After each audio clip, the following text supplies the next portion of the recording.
Hello, everyone, and welcome to issue 12 of the monthly Dive Into the Longbox podcast. I'm here, joined by my Canadian supernova sidekick. No, I'm kidding. We don't have sidekicks. We're actually on the same level. Supernova goes pop. Shout out Powerman 5000, baby. Hell yeah. And of course, whenever we do a review of a movie, we always have our third party here joining us. None other. Joining us from last year, Sencii is back. Say hello, buddy. What's up, nerds? Time to give me your lunch money again. Last time Sencii was here, we watched Nick Fury, Agent of S.H.I.E.L.D., and this time we're having him watch Gen 13. It was 30 years ago, February of 2020. No, it is currently February 2024. 30 years ago, Yeah, February this dude don't know 1994. 1994 is when Gen 13 made its big debut. But before we get into that, I'm not going to talk you guys' ears off too much. But I just wanted to, get the usual out the way. Ajax, have you been reading anything recently?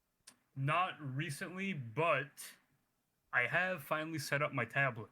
Oh. So now I have all my comic books on my tablet, and I'm going to be doing a lot of reading this month. Oh, hell yeah. Hell yeah. We were trying to show Sencii some comics he'd be into a couple weeks ago, but we're going to have to buy those for him to see him actually read them. I like the pictures. Real quick, I've just been busting out some miniseries and some other series from Image. So some of those were Super Patriot, number 1 through 4. Great read-through. That was a fun one. I've been reading through, I finished up Cyberforce, issues 0 through 5. Really fun book again. That's a series I'm going to be reading soon. This is a lot of fun. Soon. I'm not going to spoil it. It was a lot of fun. Definitely got me. It was while reading that I got real inspired to make the Riot story. And I was like, all right, it's time. I got to make this. And another one I was reading that I always had my eye on, but I finally picked it up, is Sidekick from Image Comics, a Straczynski book about That's a interesting. I'm a not sidekick. familiar with this. Yeah, it's about a sidekick whose main hero gets killed, and because of that, everyone still sees the sidekick as a joke and doesn't take him seriously. So he kind of spirals into like a depression. And there's like a big twist in it. I don't want to say what the big twist is, but there's a really big twist that like it totally flips this comic upside down. But like in a good way. It like totally takes you off guard. So highly recommend this. This is a really good story.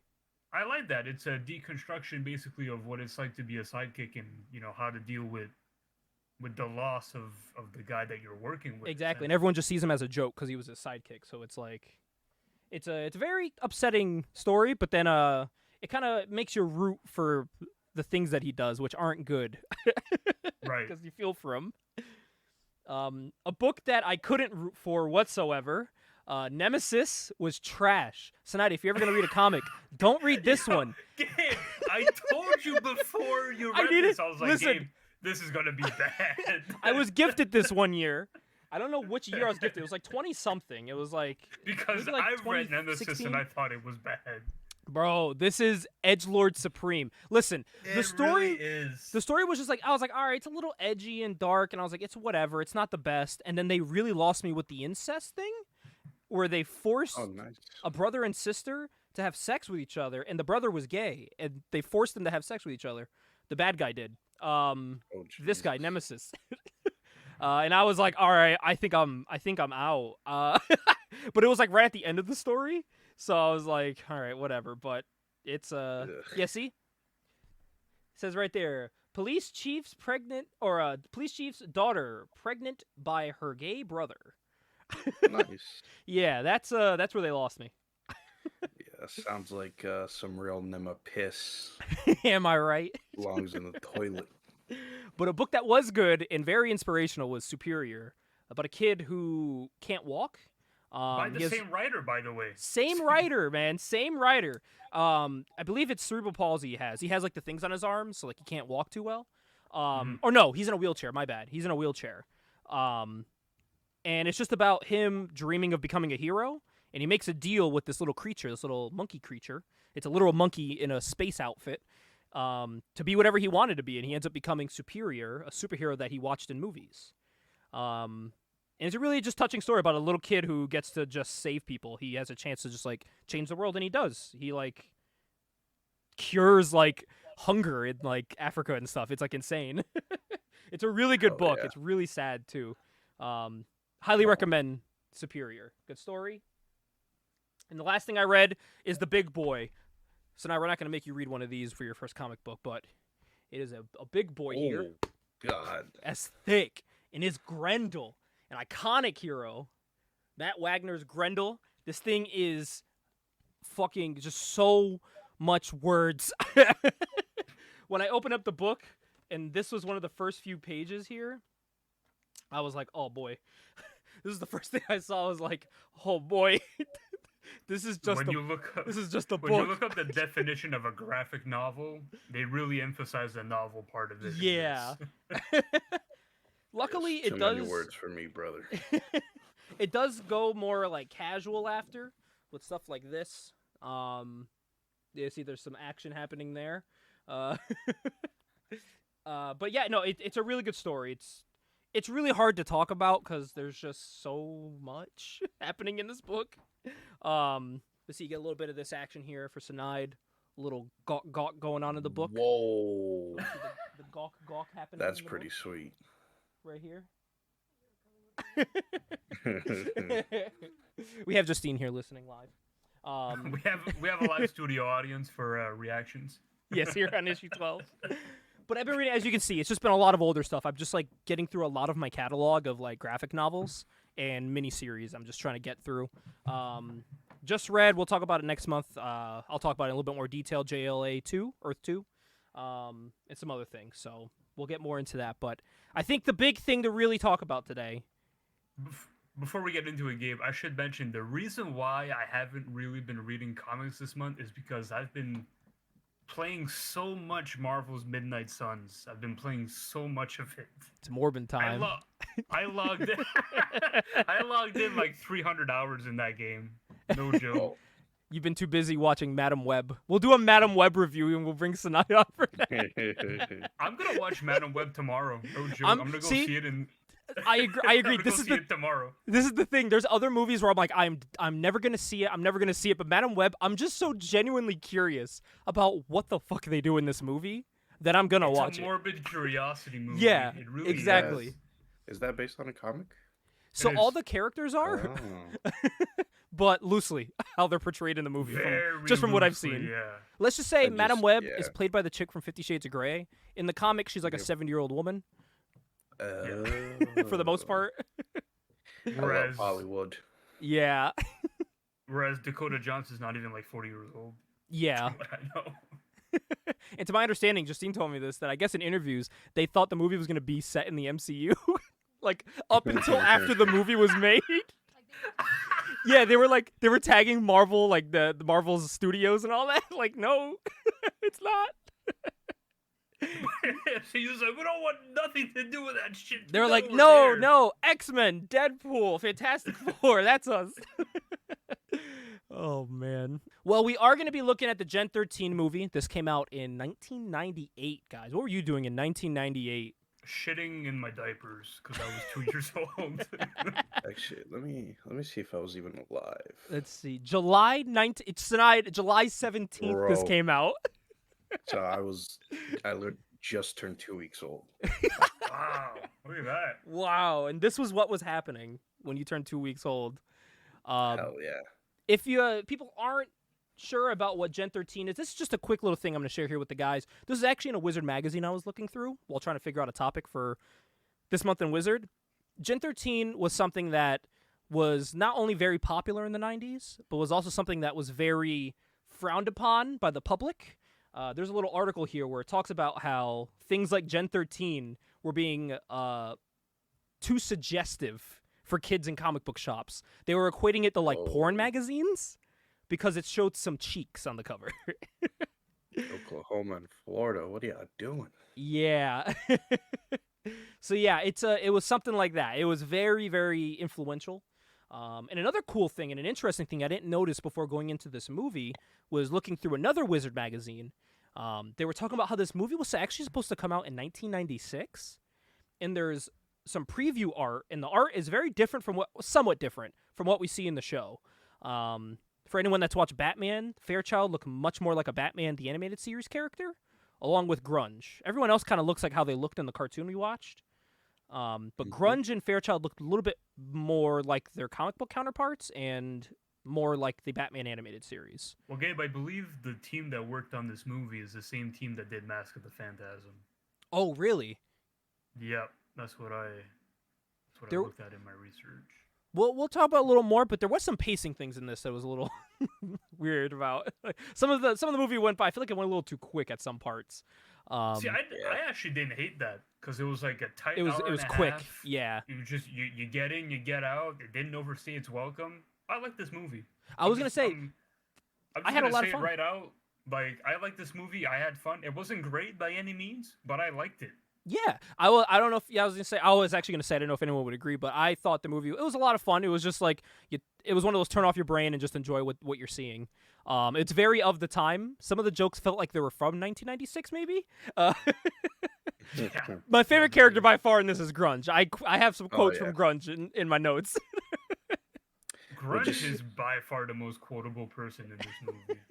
Well, the fact that his name is just Grunge is like, yeah, that's a product of the times, and I love it. Well, Sencii, you're gonna love this because the guy who voices Grunge is Flea from the Red Hot Chili Peppers. I love that. Yes, I was listening to the voice and I was like, who is this man? And did you notice who Freefall is? The one with the purple hair. Did you recognize her voice? I don't. Have you ever seen Rugrats growing up? Not really. Well, do you know the main character, Tommy? Tommy Pickles? Oh. That's Tommy Pickles. Same voice. Same voice. What else did she do? I was looking up the people, and I did the voice actress for Fairchild. This is a deep cut. Was the producer redhead chick? Yeah, that Christopher fucked in The Sopranos. In The Sopranos. Yeah. There's a lot of connections you have to, but I saw that and I was like, oh, nice. You're like, oh shit. Everything comes back to The Sopranos. It always does. Back to The Sopranos. Well, Did E.G. Daily show up at Sopranos? I loved how, like, for the redhead character, they got like an actual redhead Yeah. to voice her, and then I'm presuming Grunge is Chinese. Maybe his name. He is. He's Asian. Chang, yeah. And they get Flea. There's actually they call him a certain word in this book that oh boy. They call a certain word in that confirms he is in fact Chinese. Oh god. Oh, I know exactly what you're referring to. Yeah. I love the 90s. Well, look in here. We're going to jump right into this review. This is going to be following these phenomenal characters here. Fairchild, Grunge, Freefall, Ivana, John Lynch, and Threshold. So we're shown this like confidential document discussing Stephen Callahan in the beginning. He mentions that he's a Gen 12 test subject. So you feel like, oh, Gen 13 must have been right before. They say he's wanted dead or alive. And then it cuts right to a car speeding down a street. And he's not riding a steel horse, unfortunately. Unfortunately.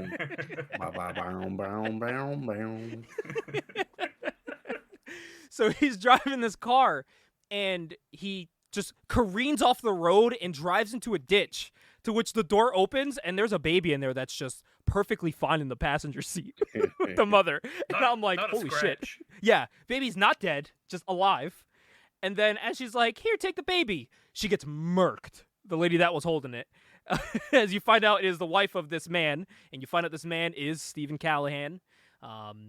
And he gets shot down, gives the baby to this little blonde boy that was in the car. He's like, take your sister and run. I will protect you. And then he starts getting shot, and the helicopter's just shooting down at him. And he starts like screaming. I was trying to think out how to describe it. Like he starts going nuts because like his powers are activating at the same time. There's veins coming out of his forehead, like shit like that. And he explodes the helicopter that killed his wife. And then they cut back to him, and the son is horrified. And he's looking back, and he is just bleeding from like his mouth. And like he's just bleeding everywhere from this. He's just like in the water. And they just zoom in on this baby, this little red-haired baby being held by the brother. And then it cuts to the intro. And the intro I thought was interesting. So this is 1998. I, for some reason, thought this book or this movie came out before this because it says in it DC Comics. So I was like, oh, this is right after they sell to DC Comics. It is, because I think Jim sold it, I want to say 97? I believe it was 97, yeah, and it completed in 98. Something like that. Yeah. So, Sinai, I don't know if you ever heard of Image Comics. It's like, you ever heard of Spawn? Oh, you've seen the movie. I have heard of Spawn, yeah. So that was by Image Comics. As you see here, Image Comics. They had an imprint, which was like a company in their company, and that was Wildstorm. They had a couple of those. But Wildstorm was one of them, run by Jim Lee, who drew X-Men. And Gen 13 went from Image to Wildstorm, and then he sold off Wildstorm's assets to DC. So they own all that shit now. So technically, these people could show up in a potential movie. Actually, I've been campaigning for Gen 13 to get a movie with James Gunn. I think it would be awesome. James, listen to our podcast. Please make a Gen 13 movie. Please, I beg of you. So, this is a really good representation of what issue 1 is. That issue I just had in my hand from February. This is basically the first half or quarter of this movie is that first issue. We're shown a giant apartment room. We find out is a dorm, and it's Fairchild waking up. And we get a gratuitous ass shot of her roommate, Alexa. I was gonna say, don't skip over the very not so subtle ass shot that we get right away. And it wasn't quick; like it stayed there for a while. It's like it's a fucking like camera panning zoom right into her ass crack. Which in issue 1, she's first shown topless putting on a bra in the book, so it's not too far off from what we see in this. I love that she sleeps face down, ass up, with no blanket. I appreciate that. Yeah. There was a part where she's like, oh my god, like why didn't you wake me up? And she was like, it's not my problem that you're not up for class. And Fairchild like gets ready really quick. There is a cool thing there though where she has like posters on her wall. In the comic book, it's really interesting. In the comic book, Alexis actually has a Red Hot Chili Peppers poster on her wall, which I thought was pretty funny. Seeing that Flea was in this. Yeah. So I was upset. I didn't see it on her wall in the cartoon. She may have, but I didn't see like any distinct logos in there. But in the book, I laughed when I saw that. I didn't notice it either. I didn't notice anything that was in that room. Yeah, I didn't notice in that, but I noticed in the book because it's just big ass letters, Red Hot Chili Peppers. I was like, oh shit. So she's running to class. She gets stopped by this guy, and he's talking to her about this Project Genesis. I forgot. Did you guys get what his name was? I forgot what army his name dude. was. Yeah, it's some army dude. He just stops her at the steps, and she's kind of just annoyed. He's like, we want to talk to you about this project we have. And she's like, well, can it wait? I got to get to class. And he's like, no, it's important. And she's like, okay. And he's like, take this envelope with information. And she's like, okay. Or it was like a brochure. And she's like, all right, fine, whatever. I got to go. But as he's explaining, he's like, we think you'd make a good candidate because we worked with your father. Yes. And your father was a really good, worker for us, blah, blah, blah, blah, blah. So he's kind of like trying to give her like the whole spiel there of like trying to convince her because they knew they knew her dad. Yep. So she's like, all right, yeah, I'll think about it. So she goes to class. They cut to her in class, and it really just shows like how smart she is. So she's reading the brochure while like her teacher is talking about whatever the hell they're talking about. I think it's history. And he's like, what do you think? They're talking about Julius Caesar the whole time, yeah. And he's like, Caitlin, are you listening to me? And he asks her a question. She just fucking schools this man, bro. She schools this teacher, just basically making him look like an idiot, showing that she's so smart that even when she's not listening, she knows a lot. She's a very smart woman. You're wrong, dummy. It's that classic trope of like the students not listening, and then the teacher asks them like, oh, what was I talking about? And then the student goes, well, not only was I listening, you were wrong the whole fucking time. But it's funny. You were explaining this. And the best part is as she's like explaining everything, the teacher's just like, whoa, whoa, the whole time. And they don't cut from him. It's just him like, and then the bell rings and he's like, oh. Bro got saved by the bell with that. So after that class, she goes back to her dorm, and Alexa's just getting her back blown out by her boyfriend. Literally, yeah. she's butt naked. I mean, we can't see her butt naked because she's in the dark. So Yeah. you can only see like her shadow.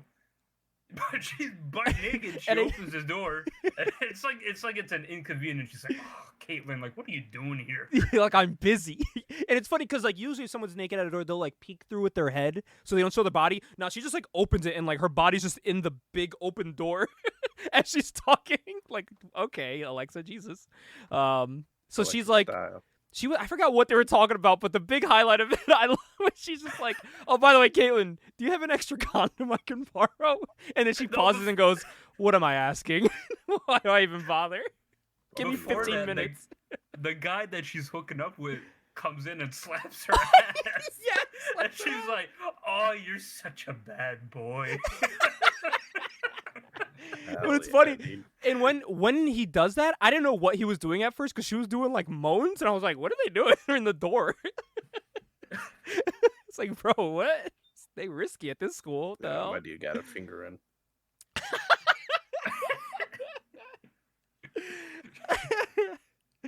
So of course, Fairchild sees that. We cut next. She's getting off the plane. She's like, "Fuck this!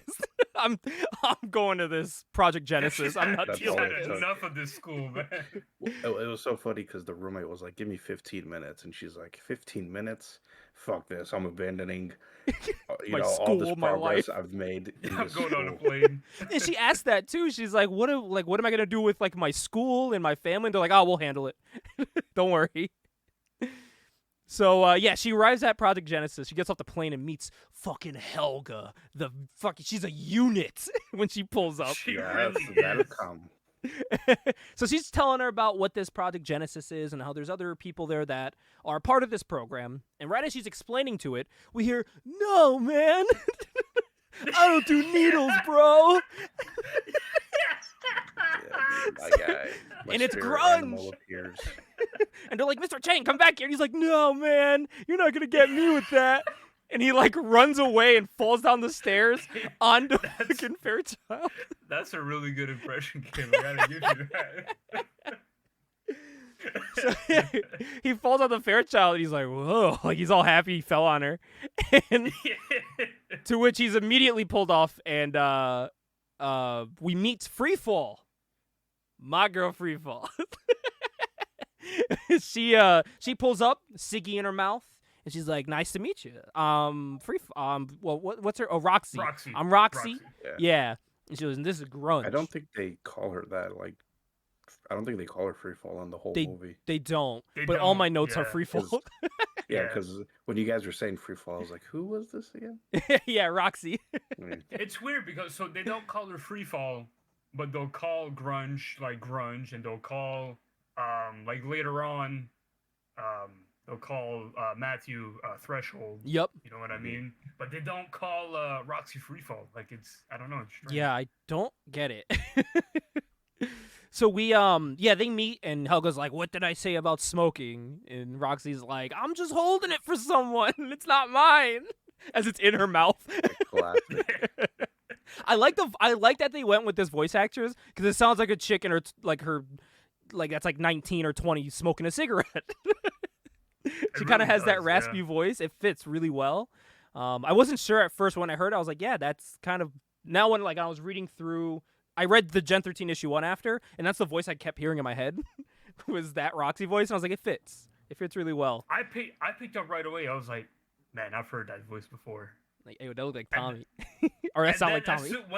When Helga was chasing her, I can't remember what Roxy said, but it was just the inflection of her voice, how Yeah. she said it. I was like, oh my god, that's Tommy Pickles. Like right away, I was like, that's Tommy Pickles. So then we went to another scene here. We cut to karate lessons with Threshold, who my father's in the background flexing his muscles. I believe he might have just delivered me some comic books too. He did. Right on cue. These might be comics that I yeah. got in the mail. How fitting is that? We love.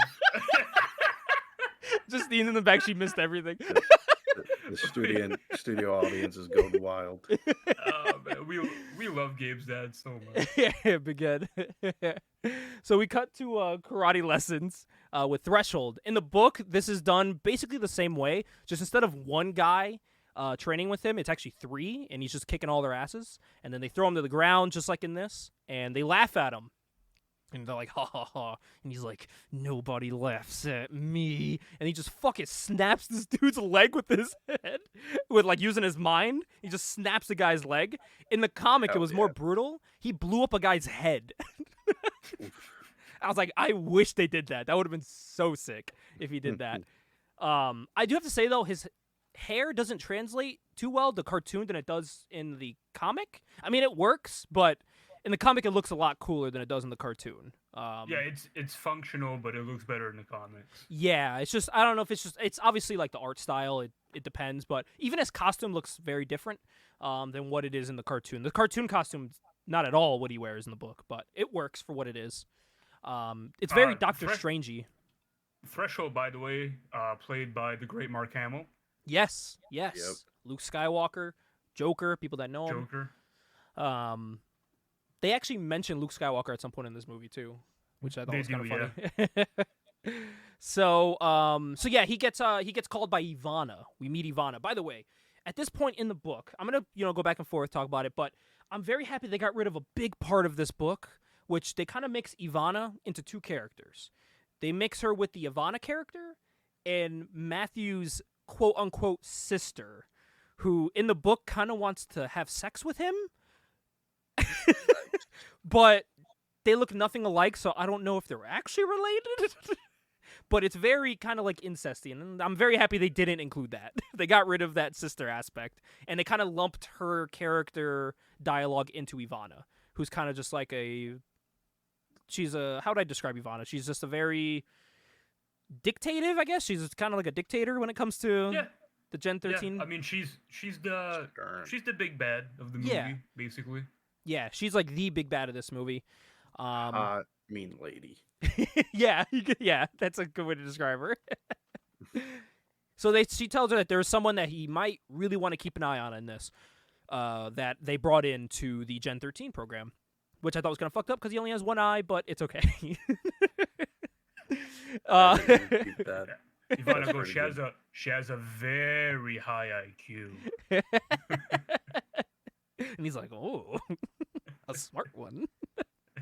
So we get some training montages of all the Gen 13 characters that are training, and within this we see some little Easter egg characters, especially when Fairchild's doing a duel, and she's dueling with Sarah Rainmaker.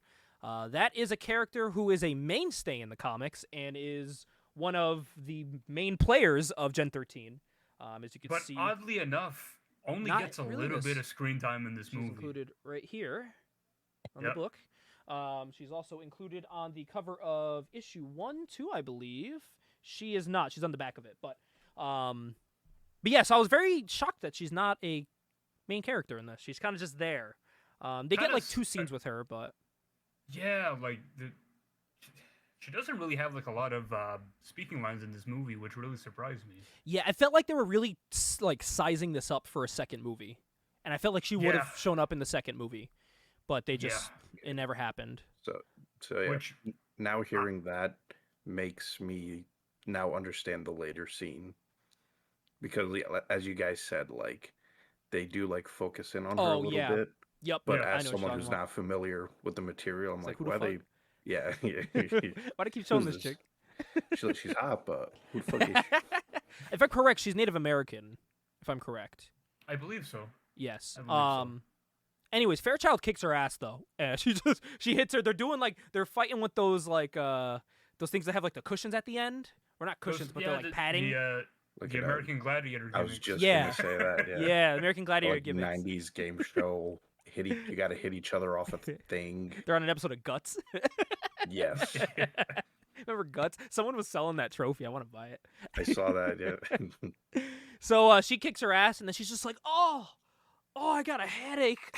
My head just hurts a lot right now, and I don't know why." And they're just like, "Are you good?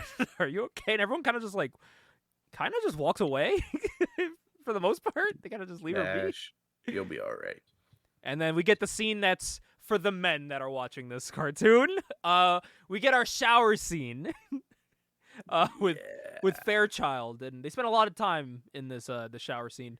She's I had a real problem with this scene because I was like, showers aren't this foggy. Come on, guys, they're steamy. What do we do? Are they in boiling water? What the fuck? Had me adjusting my quality. I feel like there's a lot of trying to see if I could get a better view. There's a lot of undertones in this scene. Oh, yeah. So like she's showering, and then like Roxy comes in, and as she's walking in, she's just like, oh, like she's shocked, and then she sees that Roxy's naked, and she's like, okay, it's okay, I don't need to cover up anymore. And then she's like, what are you doing in here? She's like, this is the only place where there's no cameras. So she starts lighting a cigarette in the fucking shower. I love that her whole premise is that she just wants a cigarette. Which, the worst place to like smoke a cigarette, you're surrounded by water. Yeah, I know, right? So yeah, they're talking, they're getting real deep about themselves, and we find out that both of these people don't really know their father that much. And they kind of bond about that, about their non-knowledge of their daddy.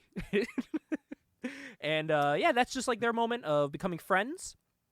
Roxy also mentions like, oh, Matthew, he's really like checking you out and stuff.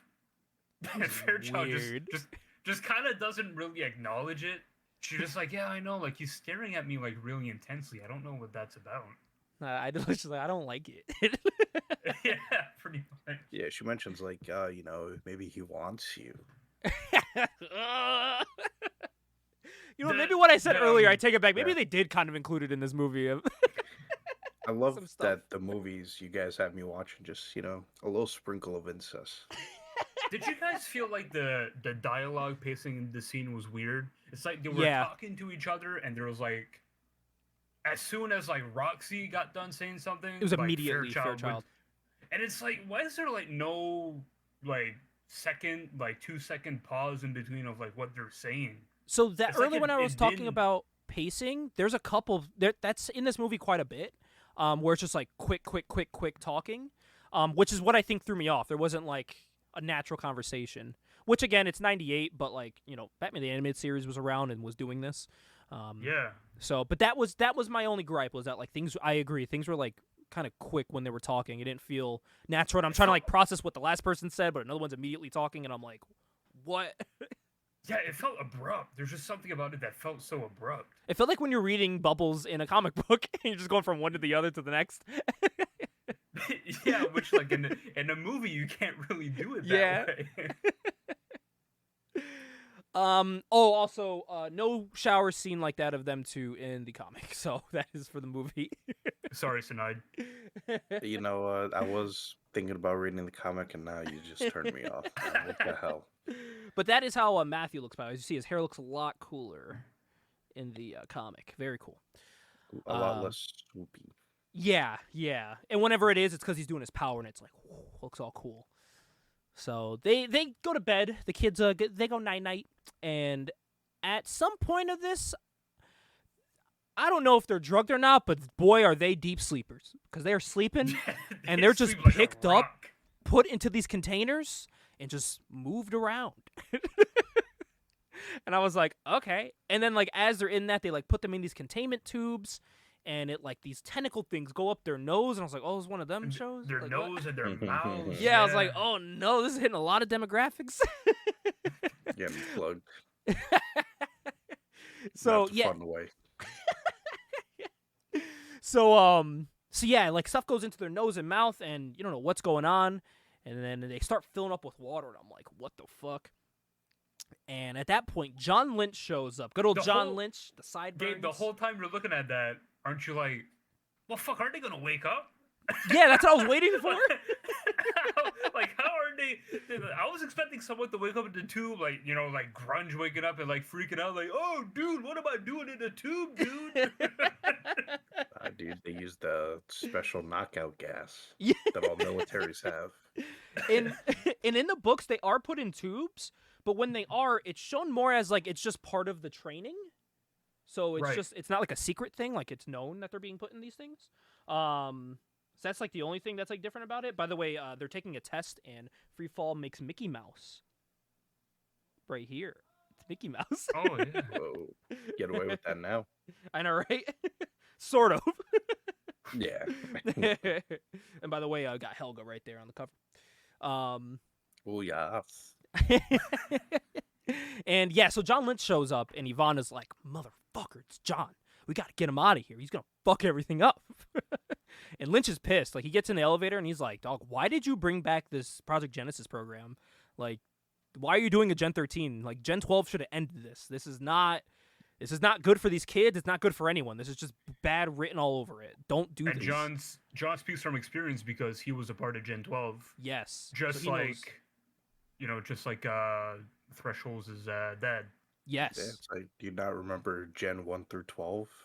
Yeah. Come on. Yeah. And 13, that's an unlucky number. Come on, what are we doing here? It's like, after the 12th time of it not working, do you say, all right, maybe we should just hang up this program? So, But it throws me off, by the way, every time they say John Lynch, because I always think of the football player. every time they say Always. I always think of the football player. So it throws me off so much. Yeah, it's like Becky Lynch's dad is like, what are you doing in this, bro?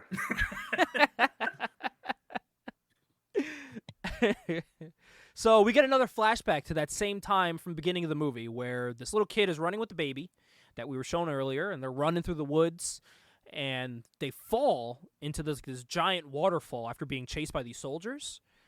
And again, how this baby's not dead just fucking it amazes me. It falls into a waterfall, and then this dumbass kid gets up and he's like, "Oh shit, I lost the baby in the water." How do you not know it's not in your hands anymore? Like, he grabs the rock and he's like, "Oh, fuck." And I think in the same process loses his eye, right? Yeah, he's holding his eye like this, and he's like, "Ah." He can't see anything. He just sees the blanket, and it's like floating away in the water. And he's like, "Oh no." And these soldiers are like, "Come with us." And they kidnap this child. And you're like, who is this child that's being kidnapped? And then we go back to the current day, and they're having breakfast. John Lynch was told the night before, 0700 hours by Ivana, be at breakfast. So he's there. Threshold comes up. He's like, "It's an honor to meet you. Honor to meet someone that was in Gen 12. Pleased to have you here." To which John responds with, "What the fuck is your problem? Why are you doing this? Especially you.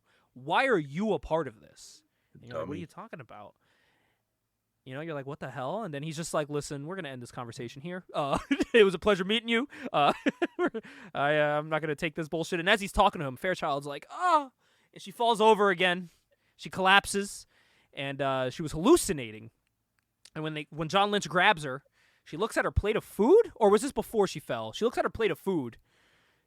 I believe it was before. It's kind of like that scene in Lost Boys where he looks at the Chinese food and he sees worms in it. Yeah. if you've ever seen that. Yeah, this was he's like hallucinating. He's like seeing shit that's not really there. Yeah. And so she collapses and John Lynch catches her. He's like, "Are you all right?" And she's like, "Oh, it's probably just a flu bug." Dog, what flu makes you see worms in your food? You should go to the doctor. Fairchild. Yeah, that flu you get in your eyes. Yeah, that one. And by the way, she just then sits at the table and just eats her food. I would not touch that after seeing that. Like, they all sit together and eat. And they show the webcams, and Ivana's like, "Ugh, I hate that Lynch is here. He's a big problem for us. I don't want him here involved in this. It's bad news." And they're getting frustrated. Her and Threshold, they're getting frustrated. And he's like, relax. You know, we're getting there. Just don't worry. It'll be fine. And then she's getting really mad because no one's manifesting powers yet with all these students. She's like, none of them are good. They're all just regular people, and I don't want regular people in this. We got a bunch of duds, bro. They're all defective. John mentions to Fairchild in that conversation, like, "I used to be in Gen 12 with your dad, and I knew your dad really well. If you ever need anything, let me know. If you ever need anything, let me know." And then we cut to Fairchild's bedroom.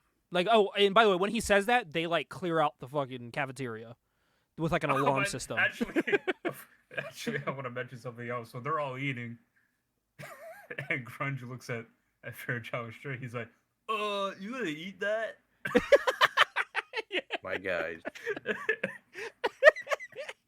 I don't remember what she had on her tray. Grunge is the best. Oh, Grunge is amazing. So he really was my spirit animal. Because big dude, rocking out, loves to eat, loves women. Yes. He's We just a gotta- big, he's we a just big gotta- guy, but he's jacked. We gotta He's find you like a like, rocker chick that likes cigarettes, so you can have your own Roxy. Yes. I was like, this is my guy. And by the way, people who don't know, Roxy, who's Freefall, and Grunge are dating. They are a thing. Because she introduced them like, oh, that's my boyfriend, Grunge. Which When is they funny meet because Fairchild. half the movie Grunge is like looking at Caitlyn like, Oh, oh, he's horny for her, bro. It's funny because he is in the book as well. Because he falls on her and he's like, oh, it's not a bad thing that I fell on you. And in the book, she's like, get off of me. You're like 300 pounds. Please. You are hurting me. Because he's also running away from needles in the book, too. Oh yeah, so when he in that scene where they put the needle in it, right? He goes, yow! And then he's like rubbing his ass. He's like, oh. Hell yeah. So after they have... Grunge is a fucking Looney Tunes character. And I love it. It works for this. It works. So Fairchild gets another headache after having this horrible breakfast. And this time she's thrown up in her room. And she's like, I need to go see someone. I need help. And she tries to call for help. And she's like, hello, somebody. No one answers. She's like, oh, maybe they're asleep. So she like walks out. And she's walking around the hallways. And then they show someone flipping through cameras like it's an episode of Fish Tank. And it's just click, click, click, click, walking on the hallway, walking into a room. And she walks into this room. And she's like, well, it's not the infirmary. And she looks at the computer and she's like, huh. And the name on it is Alex Fairchild, her father. So, of course, she's like, I'm going to look at this. I'm going to see what this is about. It's my dad. So she goes into the room. She's looking through the information. She's taking it all in. And you just hear, what are you doing in here? And it's fucking, she's like, ah! And it's Grunge. He's like, oh, don't be scared. It's us. He's like eating ice cream. And she's like, what are you? And Free Fall's there too. She's like, what are you guys doing here? And she's like, yeah, this is the only time we could really go out and get some like food when like everyone's asleep and not watching cameras. And like, she's trying to like light up a cigarette again during this. Because she loves lighting up cigarettes. Oh, And- she's cool. When they're talking about it, she's like, yeah, I can't find any of like the blind spots anymore. And Grunge asks if there's a camera in the can in Helga's room for her bathroom. Roxy goes, yeah, you're gonna need a double wide lens for that. But And they're all like, yeah, big ass. So as of this, you just hear like of course the soldiers come in. They're like, freeze, we got him. By the way, I'm going to talk about it a little later on. These soldiers, they give them so much personality. Like, they give you the ones you hate. Do. They give you ones that are funny. Like, they really give them a personality, and I like that. I like that they took the time to do that. They really flesh out guys that should be disposable. Yeah. But you actually end up like actually getting kind of invested. And, bro, this is where it gets crazy. So, Yeah. a fight ensues, because they're like, you fucking idiots, wham! And they're, like, hitting them and shit. And they hit Fairchild, and they're like, don't move. And she's like, stop pointing a gun at me. I'm a kid. Like I'm a college student, not high school. I'm a college student. Stop pointing a gun at me. And he's like talking about like taking her out. And bro, the minute this scene happened, I was like, Sanad probably loved this scene. Fairchild starts screaming. She's like, "Ah, what's wrong with me?" She gets another headache, and she's like, "Ah!" and like bugs out. Dog. Dude, she goes into like overpower mode, punches this soldier like punches his face off, and then her tits get ginormous for no reason. Why? Hell yeah. She punches the guard so hard that it cracks his helmet open. He's bleeding, and then he flies into the other room where they were testing them. Yeah. He flies into that room, and then smoke like starts going off in that room. And I like that they took the line from the book where she's like, Fairchild, Roxy's like, Fairchild, are you okay? And Grunge is like, she looks okay to me. And like, she's naked in like underwear. If people are wondering what this is, it's recreating this scene from the book where she punches the dude, has the headache, just shreds her clothes, and it's actually the cover of the book too. So it's recreating that iconic moment when her powers emerge. And now Fairchild is a superhero. With ginormous boobs and giant legs now. Yes. She's very tall. It's hilarious because it's like, she gets taller, so she's bigger. Her arms get bigger, so she's stronger. And her tits are also big now. just hitting all the pinpoints. And at this point in the book, that's where it ends. That's issue 1, all the way up to there. That's it.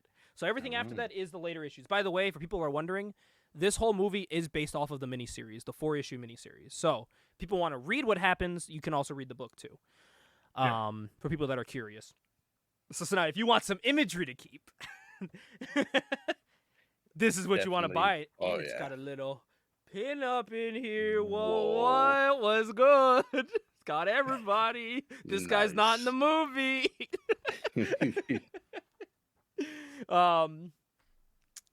So right now they're on the run. So more soldiers bust in at that point. They're like, fuck. And bro, they just started blasting. They're just they're shooting everything. They accidentally shoot up other soldiers because they like dodge them and make them, I believe it's Roxy, like grabs one of the soldiers and he shoots not only another soldier but the computer system and blows it up as well. So the monitors are done for and they escape. So when they escape, Threshold eventually comes into the room. And he confirms with Ivana that, finally, someone's getting powers. Students are getting powers. It's working. Whatever we're doing, keep an eye on them. So they're trying to hide from these soldiers, our 3 heroes. And they're hiding in the vent from the soldiers. And Grunge is like, I shouldn't have eaten that. Oh, and he's like holding it. Roxy goes, well, you better cork it. Yeah, you better put a cork in it. And he's like, oh. And they show a camera shot. And it's not only of Fairchild's butt cheeks, but it's Grunge clenching his ass cheeks. It's Grunge clenching his ass. And it's like an upskirt panty shot of like Fairchild. The whole point of this scene, the big tension was for Grunge not to fart. So the soldiers don't find them. They gotta be stealthy. To which the soldiers are like, all right, they're not in here, and they leave, and Grunge is like, he just lets it go, and they just collapse. And they're like, Jesus, Grunge. He's like, I'm sorry. And as like they come through, like Fairchild's still like not clothed. At this point, she's only wearing Grunge's shirt, which when he gave to her was funny because Freefall was like, keep your eyes up, Grunge, like don't look. Yes, and then he's covering his face, and then he like moves like one finger out of the way so he can look, and then Freefall just throws a t-shirt at him. Yeah. So then they tell him, they're like, listen, go find her something to wear. To which this man starts, he is horny as fuck right now. So he's raiding the lockers. He's looking through the lockers.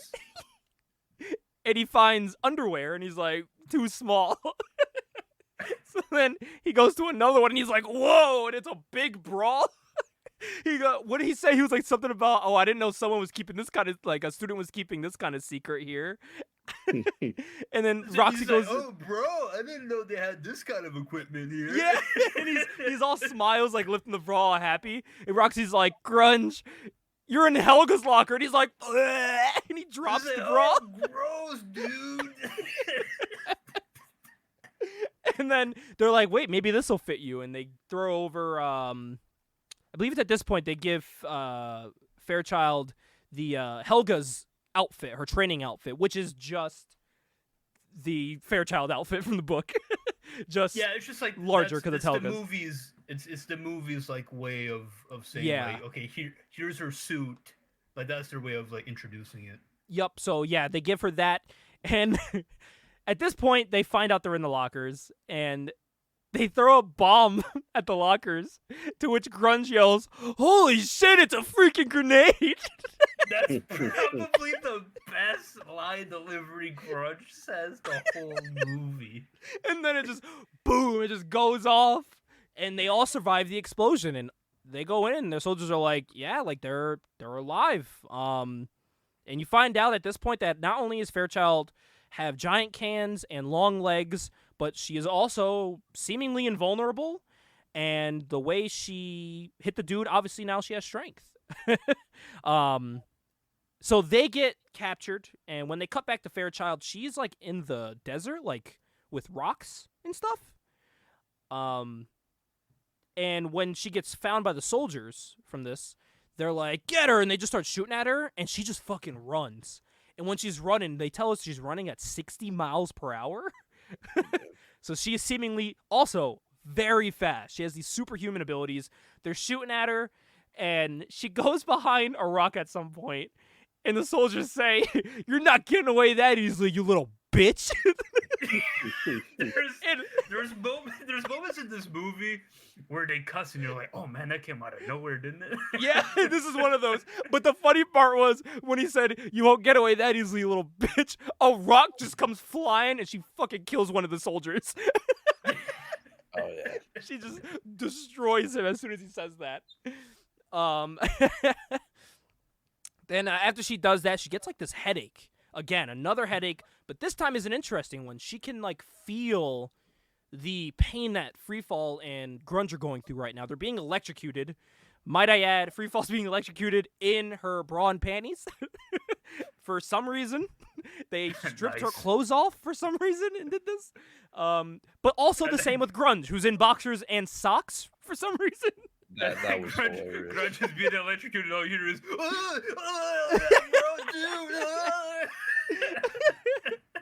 and as they're telling them like how they're gonna torture them and like make them get their powers, Grunge calls Ivana an old bitch. That And really sets her off. And that pisses her off, so they start torturing Roxy / Freefall, and they just electrocute her, and he's like, stop! And he's like really upset, and she's just like, getting electrocuted. And this continues on even after Ivana leaves, and she leaves them with Threshold, who is continuing to do this. And she leaves because there's possibly a security threat, as copters are coming in, we got planes coming in, and they're rumored to be John Litch, coming to save the day, coming to save these students from the Project Genesis program and get them the hell out of here. To which Fairchild now has to fight this giant mech person. She's like, don't. Who are you? And she's like, it's me, Helga. I must do it. I have to kill you. And it gets real sad here. Where now she has to fight Helga, and Helga sadly falls to her seemingly death at this point.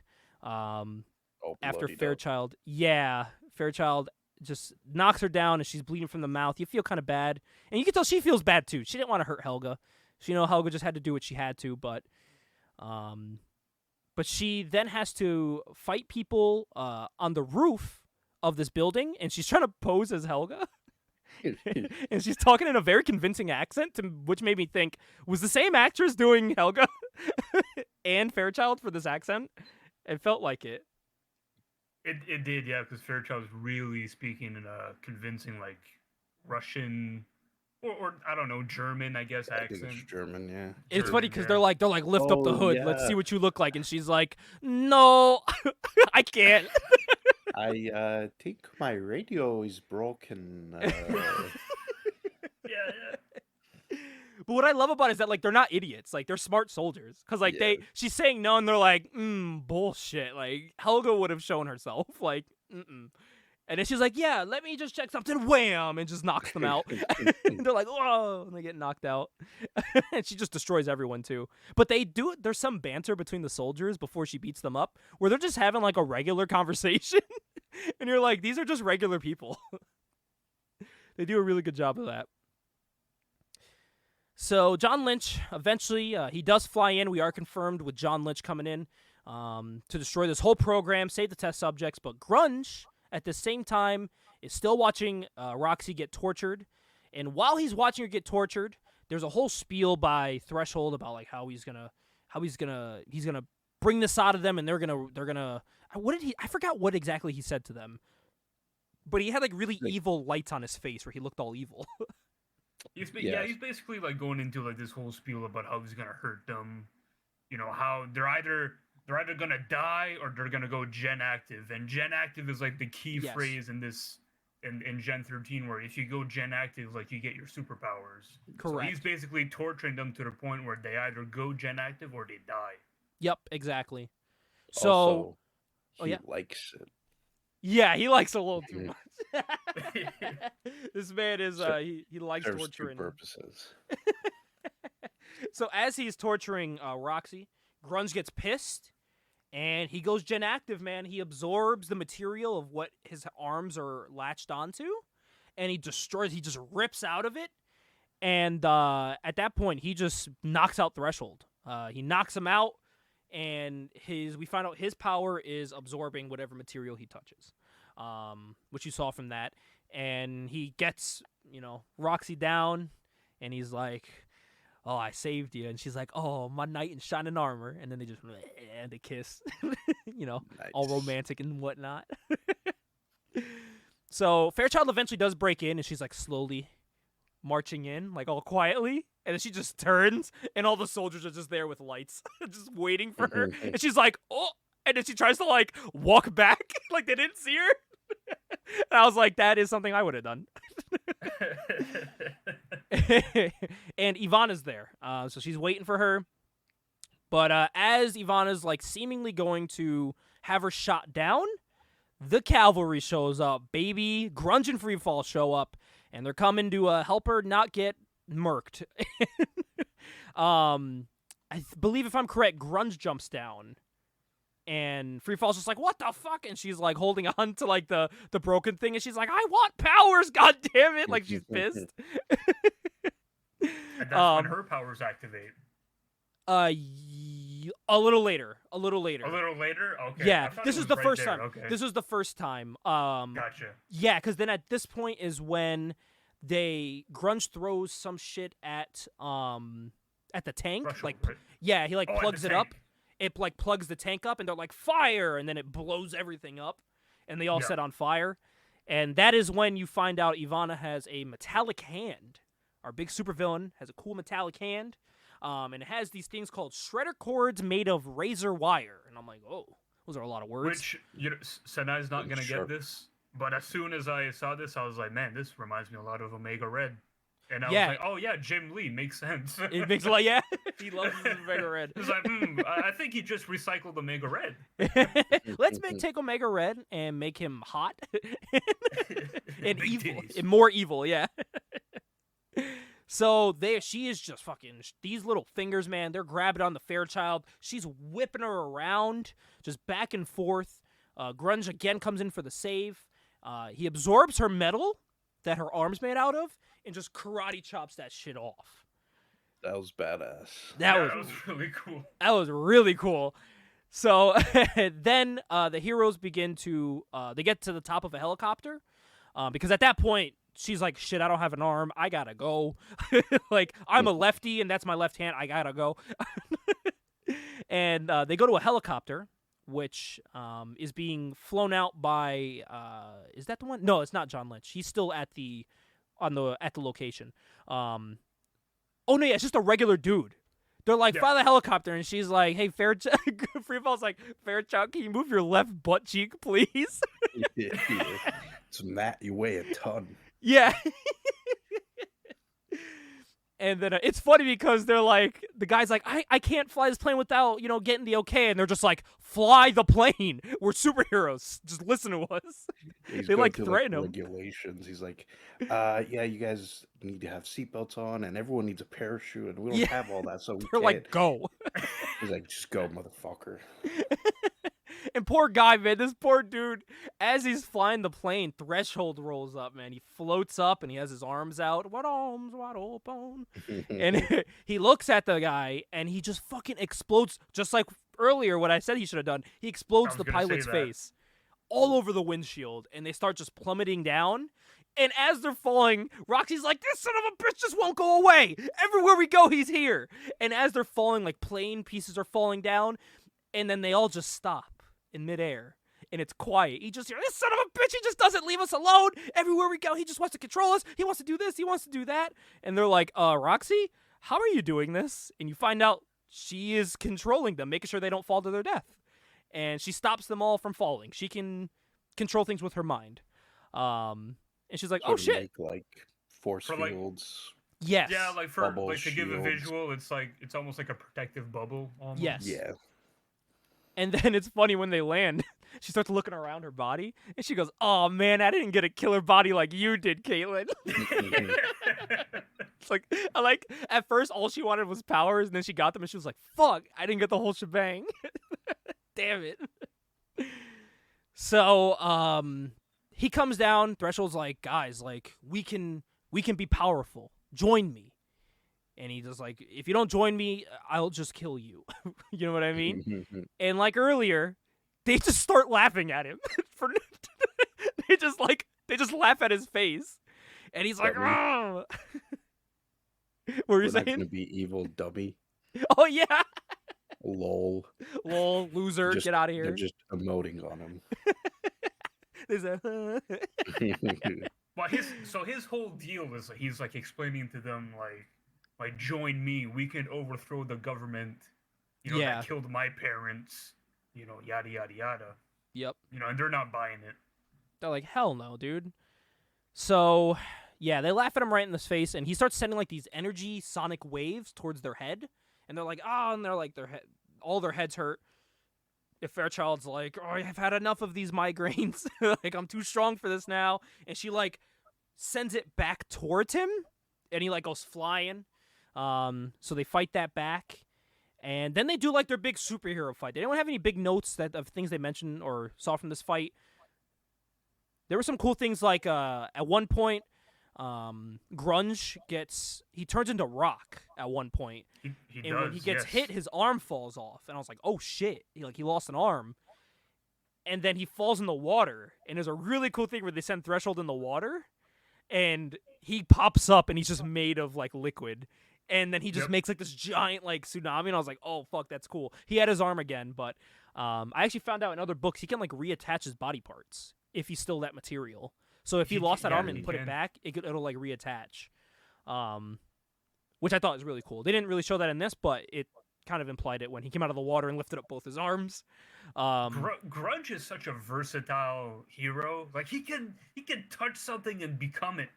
You can fit him in any lineup. He works. Literally. And the thing is, these characters are owned by DC now, and they're not really like doing anything with them. And it's really like, why not? It's a little disappointing, to be honest. It is. Like the whole entire like Wildstorm universe has like been forgotten about, I feel. Yeah, unfortunately. Ugh, what a damn shame. But anyways, they do beat Threshold at one point, and right as they're about to beat him, they're getting tired of him. Like they have him beat, and he doesn't want to stay down. And they're like, son of a bitch, like dude, just like stay down, like you lost. And John Lynch shows up. And he arrives, and he tells them all, like, guys, we got to stop fighting each other, because this is not how this should be. You know what I mean? And this is where it's revealed that Fairchild and Threshold are brother and sister, and that little baby that we saw was the redheaded baby that is Fairchild, and the kid that hurt his eye is the dude with one eye. Yeah. And that is why Ivana said he may want to keep an eye on one of these people specifically. It was because it's his sister. They have the same father. It was Stephen Callahan, the same guy. Actually, no, they don't have the same father. Same mother. Mother. Okay. Yeah, same mother. Yes. Thank you. So we find out they're brother and sister. By the way, at this point, the building that had all the students were like drugged with like sleeping gas, and this is where Snyder was talking about. They show Sarah Rainmaker, and she's like, get us out of here, and then she collapses. And they put all these students like in a plane as she's getting her arm fixed, and she's like, take that detonator and blow this place up. And the soldier's like, respectfully, no, miss, I'm not going to kill myself. I don't want to kill myself or any of these people here. Thank you very much. And she's like, fine, if I'll just do it myself then. And she just like puts her fingers I think she like put her fingers through the dude's head Yeah. and Yeah, like she kills him. And he's like, and he starts bleeding everywhere. And that's when John originally is like, he rolls up before that fight and he's like, if I know her and she's not here, this place is fucked. We need to go. And then that's where he gets to this part with the students. Because now, not only was that building blown up, the area around them is blowing up now with all the rocks and stuff where they're fighting. And the soldiers come up. Everything's blown up, and they're like, dude, like, they're like, get on the, or not, sorry, the soldiers, the rocks are blowing up, and Threshold's on the ground, and they're like, dude, come on, like, we can save you, like, let's go, let's work together, and he basically sacrifices himself to save Fairchild. He makes sure that she stays alive, just like his dad told him to do, to protect her. He does that in the end. He dies, they all live. The plane ride's kind of funny because like Fairchild's upset and John's like, you want a job? And she's like, yeah, that'd be awesome. I would love a job. We can go on all these missions. It's like she immediately forgets her brother's dead.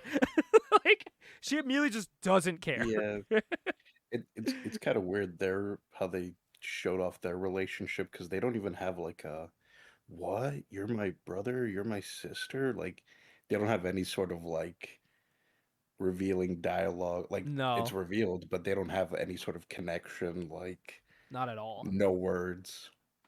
And yeah, the sacrifice does sort of show him in that positive light, but I just thought, a little bit of dialogue would have been nice. And it's funny because like No, I agree. as they're all depressed, Grunge is looking for like food I think it's food. Oh yeah, I think in the yeah. plane. And Hey, dude, you got any more survival kits? yeah, and Roxy's like, bro, read the room. This is not the time to be asking about this. Does she mention cigarettes again on the plane? And isn't John like, those things will kill you? Yeah. Yeah. No, that was in the cafeteria. Oh yeah, that's what I was That thinking was of. in the Yeah. cafeteria. And then she said like, oh, it's not for me though. For- For a friend. Yeah, she's always using that excuse. But yeah, John does eventually, he asks them, like, you guys, we can make a difference with ourselves. We can take down whatever Ivana's planning. Like, we can work together. We can do this. And they're like, sure, let's be a team. And that's how the movie ends. Gen 13 is a thing. They're created. I'm guessing the second movie they were going to introduce more of the regular characters from the book. But we got three of Yeah, them, and I think it was pretty cool. I was gonna assume like the second movie we get a lot more Rainmaker. We get a lot more Sarah Rainmaker. Yeah. Maybe we get Burnout. That's what I was saying. Burnout Yeah. was really missing. We didn't really see him like showing his powers off either. So I was like, where the hell's Yeah. Burnout? Burnout instead. Burnout's another main guy. That's he's basically Human Torch. He's fire. Mhm. And He's in the John book. Lynch is his dad. Yep. Yeah. So Oh. and it's interesting because like in the book when they meet Grunge in Freefall, it happens like it does in the movie. But as they're saying hello to her, Burnout comes out and he's like, guys, like, all right, let's we got work to do. Like he's like the cool-headed guy, like, all right, business as usual. That's how he is. He's very serious, and he's like, it's nice to meet you, but we got stuff to do. Like you're a part of our crew now, so we can all be friends, but we gotta go. We got like tests to do and shit. Which I'm We very gotta shocked lock they didn't put in. him in this. What'd you say? It's like, yeah, we got to lock in. Yeah, exactly. That's the kind of guy he is. But they didn't put him in this, so I was very confused by that. But like I said, I'm guessing they were going to make another one. But that's how that ended. What did you guys think of Gen 13, the movie from 1998? I really liked it. Thought it was fun. I really don't regret watching that. No. Like it was an hour and a half. Like I said, it was tight. The dialogue, felt very abrupt at times. That's probably my main criticism of the movie. But besides that, I really enjoyed it. How about you, Sinai? What'd you think? Definitely a fun watch. And, there's some moments in there I really enjoy. Yeah, my thinking is there's a lot of superhero movies kind of getting a little stale. Just throw a little titty, a little ass in there, change it Listen, up. that's all the 90s were about. I get it. The Marvel movies now they're really for the kids, but we'll have one. Have And- one where they get a little racy. Make one for the boys. It'll freshen up the product. And I think it's a great time to mention next month on Dive Into the Longbox. Next month, we're actually highlighting the bad girl era of comics, female heroes and things like that, because it really, like, this time period tonight, it took over comics. Like, God, I wish I could count on my hand how many female-led, like, badass characters there were in the 90s, and even to the 2000s, too. But they were, like, it was weird, like, they were drawn very provocatively, but they were, like, some of the most, like, badass characters ever. So it's like you couldn't just, like, complain because, like, they look sexual. They were stronger than the guys 90% of the time. They were for sure. Like, Gen 13 was fuck with that. It was a predominantly woman crew. Like, we had John Lynch leading it, but the team itself only has 2 guys, and it was 3 girls. So it was a very very interesting time. It's something I would love to see come back in comics. For sure. I would too. I look at Gen 13 almost like the 90210 of comic books. Mm-hmm. Yeah. It has that teen soap opera-esque nature to it. And I don't hate that, actually. It's kind of cheesy, kind of corny. But I kind of like that. By the way, this is the Wizard. Actually, the Wizard we're looking through today has the picture, so I thought it was pretty fitting that they're in here. And the back is this. No, hell yeah. Oh, wow. But we're going to be looking today at This Month in Wizard Magazine, guys. I thought to stay with the theme of movies for this. So we love doing our casting calls. We love looking at what Wizard would want to make for a movie. So, it's actually funny because at this time in 1996, February of 96, they were hyping up the Marvel and DC crossover books. And this August, they are reprinting those crossover books to be sold again. So it's going to be it's very fitting of the time. So not only do they mention all that, but they talk about the Gen 13 cartoon. So this is a pretty interesting time. Actually, at this time, there was I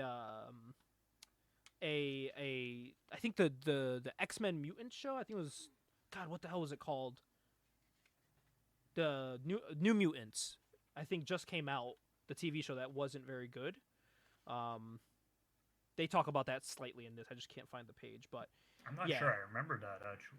Yeah, they talk about it slightly in this. Yeah, I just can't find where it is. Oh, there we go. It says Mutant 90210. Yeah, Generation X. Oh wow. Oh. Mutant 90210. That is something that was the perfect description. We have to cover that sometime, Gabe, because that pilot is on YouTube. Is it? We have to cover that. Yeah. So, Sencii, this is interesting. So, Gen 13 is a Image Comics thing, now owned by DC.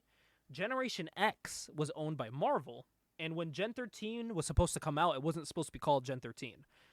It was supposed to be called Gen X. But they had to change the name because Marvel already owned the rights to Generation X that was coming out around the same time. So now I see where another team of teens. Now I see where Triple H got the idea for DX. Generation X. My man just ripped it off.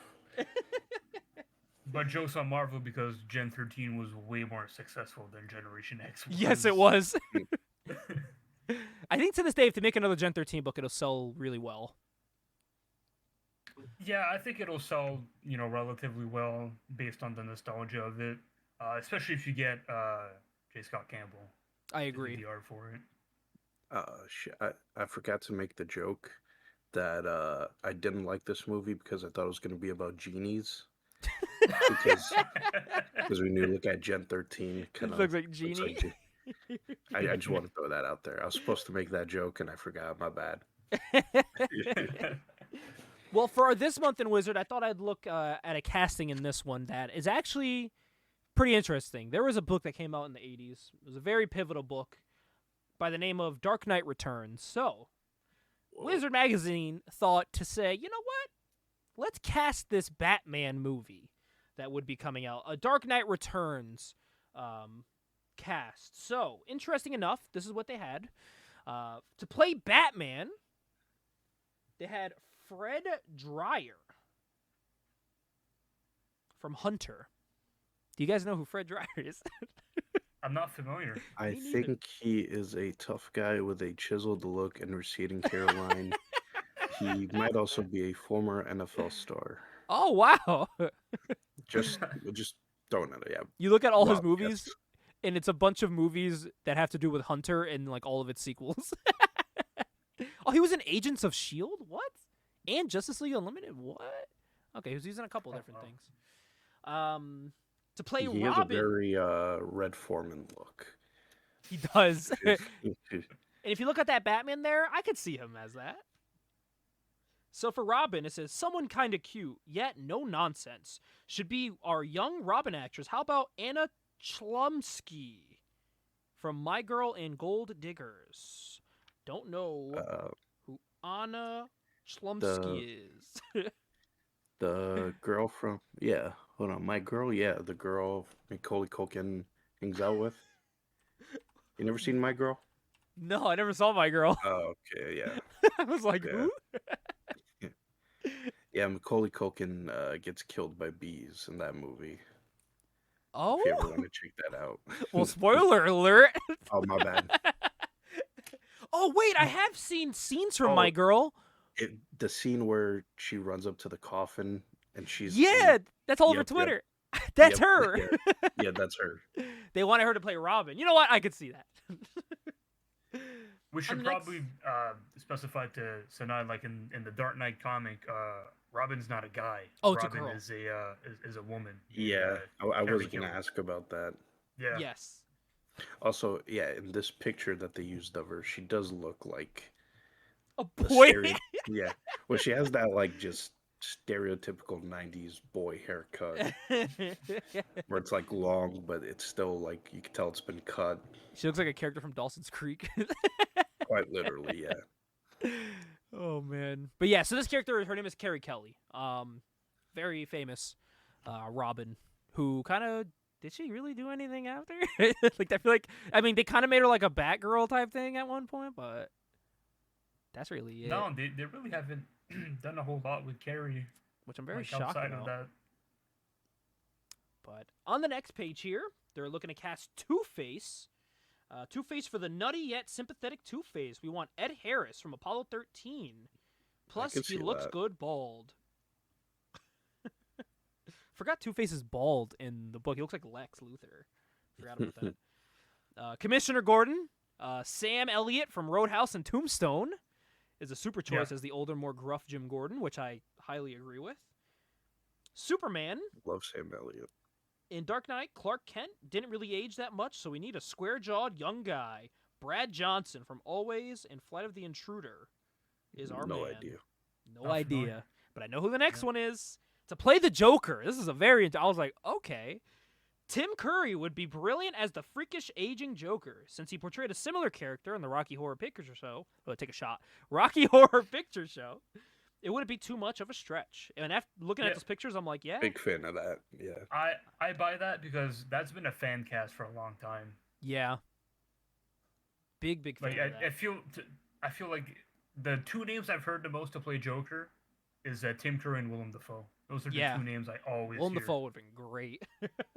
Yeah, he just has that voice and, the uniqueness of the characters he plays. Facial expressions. You need facial expressions to play Joker. No makeup for his smile needed. He's something of a scientist. So there's a villain in these books tonight. Mutant leader, a bald-headed guy with a visor, very pointy nipples, and spikes on the top of his head, who fights Batman in mud, and who they wanted to play him was none other than wrestling legend Nikita Koloff. Hell yeah. They always put one wrestler in these, every time. That's pretty amazing, actually. It actually is. Think about it, like 96. That's a deep cut. Yeah, 90, yeah. I would have, bald. Yeah, if you told me bald wrestler that they wanted to cast, I would not think Nikita Koloff. By the way, they misspelled Koloff. That's not how you spell Koloff. Ugh. Fake it's two F's. It's not a V. It's two F's. Get out of here, nerds. They need to learn. Read your comics. Get out of our wrestling. No, I'm kidding.